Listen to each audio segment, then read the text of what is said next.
Hello everybody, we are in the Challenger with the dome lights on because it is dark outside. We're just gonna go straight down because here. it's turning to winter time, unfortunately. Yeah, it's getting dark real early. So this week on County Line Vlog, it's the $500 beater car. Well, let's actually move that to a $1,000 beater because I've never actually had a $500 beater before. I've had a $300 beater before. Jeez. And it lasted over a year. And I sold it for $900. Because I tell you what, man, I go on Craigslist and the stuff that I see for $1,000 and people are like, yeah, idiots, you know, cars cost more than $1,000. Like,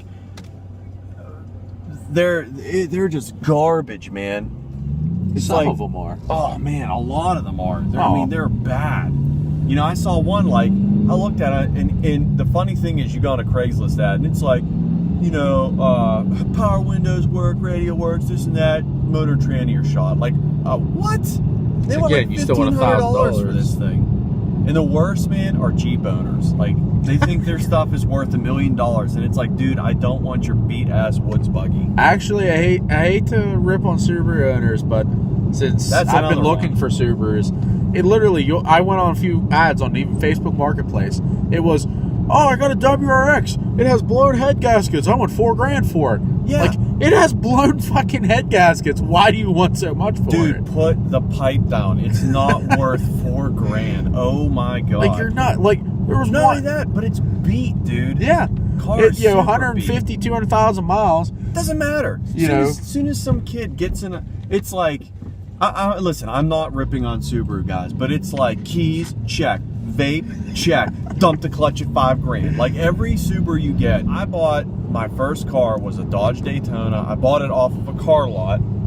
Yeah. For $300. Had holes in the floor pan, and it was overheating, but it was $300. Now, I understand that my experience is not widespread, and I can't expect everybody to sell their stuff for next to nothing. But I'm just saying, I took it home. I did a reverse flush on the system, and did an oil change and stuff, and put an exhaust on the car and fixed the floor pans, and drove the car for well over a year. Yeah.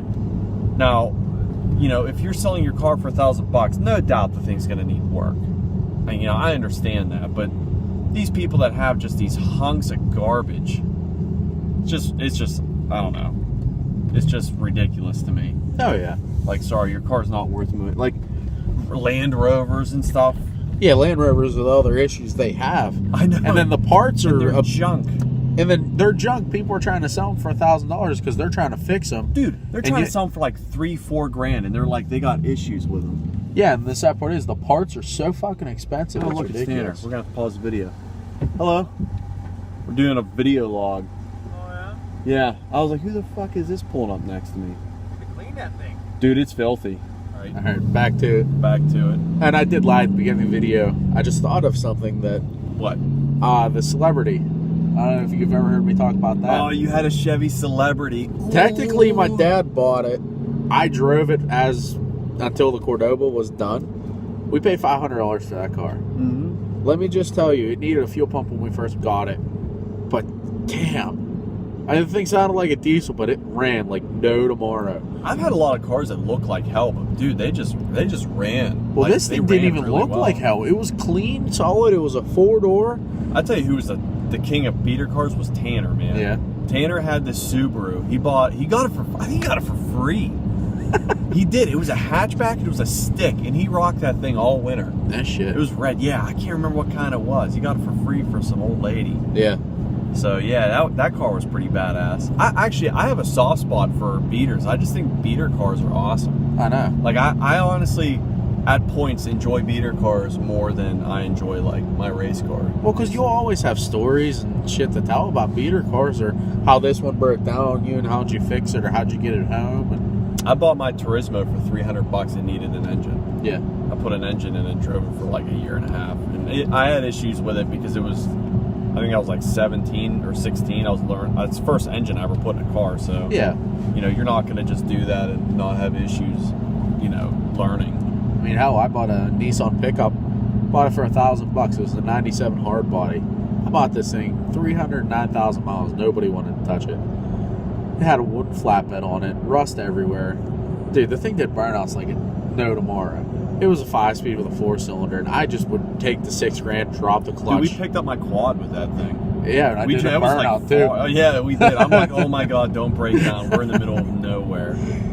But dude, I bought my Neon, that silver Neon I had. I bought that for $1,300. I had that car for 8 years. Yeah. Now in 8 years, like, you know, I put tie rod ends on it. I put like control arm bushings in it. Oh yeah. Eventually, I put a clutch in it because it was a 5-speed. But 8 years, dude, like that's not bad. I mean, like there should still be cars out there that have work done, but people need to realize, like, I don't overprice my stuff whenever I sell it. I sell it for what it's worth. No. You know what I mean? And I won't go below what I think it's worth if somebody tries to lowball me. So it's the same with me. I mean, when I sold that Nissan, yeah, I put a little bit of work into it.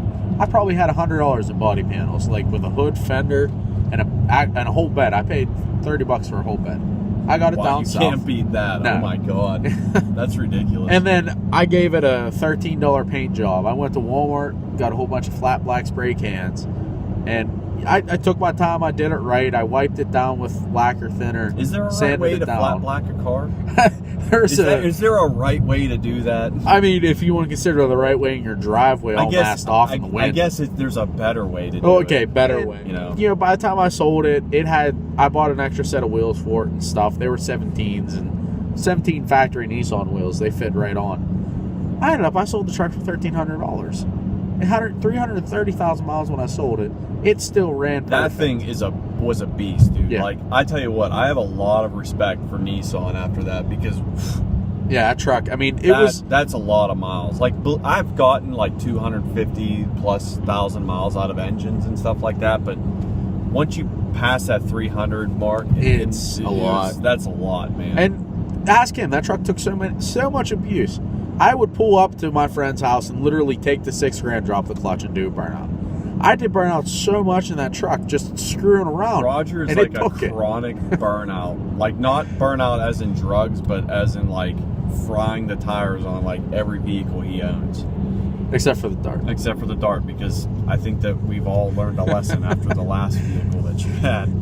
So, I mean, if you want to see the picture, I have it on Facebook. Yeah, it's pretty gnarly. So no more burnouts. Beating on daily drivers. I mean, I sold that car with rubber still in the quarter panels. See, like the other thing though was like the Neon, I babied it, dude. I never beat on that car ever. And that's one thing you should do with beaters. If you buy a $500, $1,000 beater, treat it decent, you know? Yeah. If it needs fix it. If it, you know, if it needs an oil change it every 3,000 miles. Your experience with the Nissan isn't typical. If you beat on something enough, it's going to break. Well, yeah. Race car or everyday But driver. I did take care of it, though. Oil change was changed every 3,000 miles. No, I'm not did have saying to put that. brake lines I'm just on saying it, don't expect that every car out there you're gonna pound the hell out of it and it's gonna live. Yeah, I mean, you can go buy a beater tomorrow, drop a clutch one time, and snap an axle. Yep. You know. So, what do you guys think? Does a $500 beater still exist? $500 to $1,000? We'll even say $1,200 because, like, I'm telling you, man, stuff for $1,000 is garbage. But they're still out there, though. They're out there. You got to look. And honestly, I don't think you're going to find them online, guys. I think you're going to find them more so like driving by places and word of mouth. And believe it or not, old people still use. There's a fucking Cordova. That was a 75 Cordova. That was actually really nice. That's why I looked at it. I'm like, is that a Cordova? Yeah, that was actually 75. really nice. That was really nice car. Yes, they do exist, but you have to look for them. And likely, if you do find them online, you got to be on them like that because they'll disappear. The internet just allows people to see things that the internet's a wonderful place. And if you want to buy a vehicle, if you're selling, it's awesome. But if you're trying to get a hot deal, you better be on it. You better be on it, man. You got to have money in hand and either a truck to tow it or a buddy to come out with you to get it. Exactly. It's the only reason I keep Roger around. He's reliable. Like, I try. Go with me to go buy cars. All right, guys, what do you think? Name some beaters that you guys have. What did we miss? Put it in the comments below. Give this video a like and subscribe to our channel for more random ass conversations like this. Until next time, this is Bill from County Line Racing, and I'm Roger. And we'll see you guys next time. Wait. Don't turn it off yet. Get this.